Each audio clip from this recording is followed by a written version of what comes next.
Bonjour et bienvenue chez Saint-Cyr Automobile. Aujourd'hui, je vous fais la vidéo de présentation pour vous expliquer comment fonctionne un autoradio GPS en l'occurrence pour une Opel Mokka. Voilà, donc vous avez un autoradio donc, qui se trouve ici et un écran au-dessus. Ce qu'il faut comprendre, c'est que ici vous avez donc un module qui permet d'aller de gauche à droite. Et ensuite, vous avez donc un petit joystick qui est dessus, qui permet aussi d'aller de gauche à droite et qui permet d'aller en haut ou en bas. Et lorsque vous appuyez sur la bague centrale, eh bien vous avez donc l'effet OK. Hein, c'est la validation qui se fait par cet effet-là. Ensuite, vous avez un bouton ici qui vous permet de monter et baisser le son. Quand vous avez compris ça, vous avez presque tout compris parce que c'est assez intuitif finalement chez Opel, puisque vous avez une maison ici qui vous permet d'avoir donc le menu principal sur votre écran. Le menu principal, donc voyez, vous avez donc tout à fait donc à gauche la navigation, le téléphone. Je vous ferai une vidéo pour vous expliquer comment associer votre téléphone portable directement. Ensuite, vous avez donc dessous les tonalités, les FM, donc pour changer donc justement FM ou AM, et ensuite les destinations, c'est-à-dire les destinations que vous avez déjà parcourues, et donc vous avez donc le menu. Lorsque vous êtes sur le menu, donc j'ai appuyé en fait ici pour valider donc la touche menu. Vous avez donc la possibilité de personnaliser donc votre page d'accueil avec ce qui est en cours par exemple, ou la navigation, le téléphone. Vous pouvez donc mettre sur votre page d'accueil ce que vous souhaitez voir apparaître. Donc le CD par exemple, vous voyez, la clé USB, les auxiliaires, le Bluetooth. Si vous voulez revenir en arrière, il vous suffit d'appuyer sur le bouton ici qui est le bouton Back, donc qui veut dire retour en anglais. Vous allez pouvoir donc trier les icônes ou restaurer une page d'accueil par défaut. Donc je reviens en arrière pour vous expliquer, parce que d'abord c'est la navigation qui est intéressante. Sur la navigation ici, vous allez pouvoir donc choisir donc une nouvelle destination. Pour cela, il faut appuyer sur OK, donc enfoncer la bague qui est au milieu, qui vous donne donc le menu. Vous choisissez dans le menu ce qui vous intéresse. En l'occurrence, on va aller donc saisir une destination. Ici, vous pouvez donc soit saisir une adresse, soit aller dans les points d'intérêt. Les points d'intérêt, c'est par exemple, je cherche un parking très proche, ou je cherche à proximité une station-service.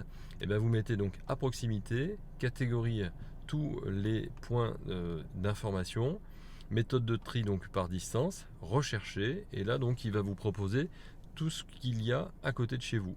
Donc le bar, le karting, puisqu'on a la chance à Saint-Cyr d'avoir un karting, les différents hôtels, les stations-service, donc celle qui est la plus proche, donc c'est la station Élan. Et si vous ne connaissez pas la route, lui, il l'a dans le GPS, donc il vous y emmènera directement. Ça sert à ça, les points d'intérêt. Maintenant, si je reviens en arrière et que je vais sur l'adresse, parce que je connais ma destination, je sais où je vais aller, je connais l'adresse. À ce moment-là, donc je choisis d'abord le pays. Si vous avez la chance d'avoir une cartographie qui n'est pas uniquement cartographie France, bah, vous pouvez donc choisir le pays ici. Et sinon, donc vous choisissez la ville. Donc toujours pareil, hein, je n'utilise qu'un seul bouton, c'est celui-là. Donc je vais à droite et à gauche et je valide en appuyant sur le bouton du milieu. Donc là je vais donc chercher, parce que je veux aller à Annonay, donc je vais chercher le A, je valide, je vais chercher le N, voilà, et il ne me laisse que les lettres qui sont disponibles par rapport à ce qu'il a dans sa cartographie. Là donc une fois que j'ai saisi le nom, je ne l'ai pas saisi complètement, il me fait des propositions, donc je peux choisir parmi les propositions. Je clique sur Annonay.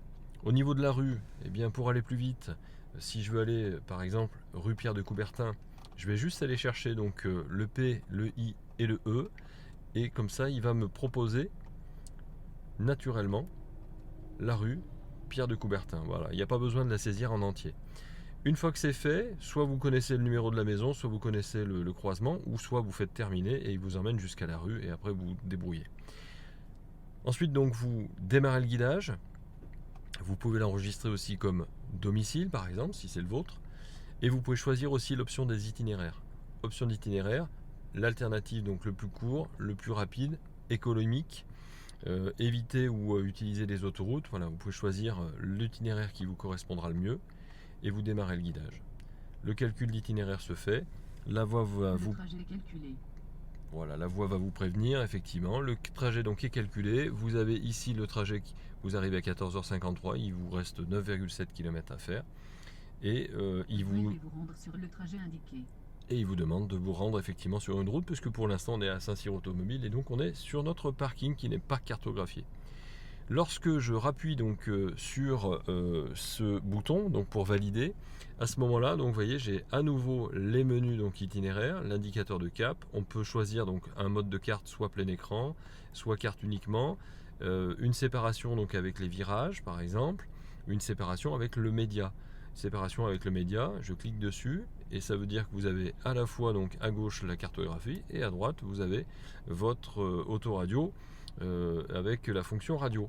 Et si vous voulez donc un mode de carte avec la séparation avec les virages, et bien vous avez à gauche la carte et à droite vous avez donc les indications de virage ou de rond-point, etc. Ça donc c'est lorsque on va dans le menu. Et si effectivement en cours de trajet vous voulez afficher les POI, donc les points d'intérêt, à ce moment-là, et bien vous affichez soit tous, ou soit vous choisissez les points d'intérêt qui vous intéressent parce que vous ne voulez afficher par exemple que les parkings ou que les garages. Voilà, donc ça c'est pour ce qui est donc de la partie navigation. Ensuite, donc, vous avez ici la possibilité donc, de régler les tonalités. Alors les tonalités, comme son nom l'indique, vous pouvez régler le grave, l'aigu, les médiums. Vous allez pouvoir donc avoir un égaliseur donc manuel ou automatique. Un fondu parce que là c'est pour tout le monde, mais vous pouvez choisir donc un petit peu plus à l'avant, un petit peu plus à gauche ou à droite, donc grâce à la balance. C'est là-dedans que vous allez pouvoir faire vos différents réglages. Pour ce qui est de la radio, eh bien, vous vous positionnez sur FM. Et puis donc ici vous avez donc toutes les radios qui sont les unes après les autres, et grâce à votre molette, bien, vous allez pouvoir les classer, en tout cas aller les chercher, vous voyez, donc de haut en bas. Une fois qu'il y en a une qui vous intéresse, vous vous positionnez dessus, vous validez, toujours avec le même bouton, puisque c'est un bouton unique pour ça. Vous enfoncez ce bouton là, et donc vous le voyez apparaître donc en rouge en bas, puisque vous avez donc bien mis donc Chérie FM en haut, et donc on est bien sur une radio FM. Sur votre écran en haut vous avez la température, vous avez toujours l'horloge aussi qui s'affiche, et lorsque vous êtes donc sur cette radio, si jamais vous voulez donc changer donc de source, soit vous allez appuyer donc sur ce bouton là qui est le bouton donc source, et donc vous passez directement en AM, soit vous passez en FM. Et si vous voulez donc lire un média, et bien vous appuyez donc directement sur le bouton toujours qui est ici, et vous allez avoir donc les listes, les différentes listes de possibilités si vous voulez lire votre clé USB par exemple, ou votre téléphone portable en Bluetooth pour les musiques qu'il y a dedans. Sinon vous avez la liste des stations donc FM. Donc comme on a dit tout à l'heure par catégorie aussi, donc là toute catégorie où vous choisissez, ou synchronisation manuelle, c'est-à-dire que c'est vous qui choisissez manuellement votre parce que vous connaissez donc la fréquence de la radio, donc c'est vous qui le réglez directement. Voilà, et si jamais vous avez donc une station préférée, alors là vous pouvez le faire aussi depuis l'écran qui est ici. Vous allez pouvoir choisir donc en montant ou en descendant les différentes radios, et si vous en avez une qui vous intéresse et que vous voulez la mémoriser, vous laissez le doigt appuyé sur les présélections qui sont ici. Quand on entend le petit bip, ça a sélectionné et mémorisé donc votre radio.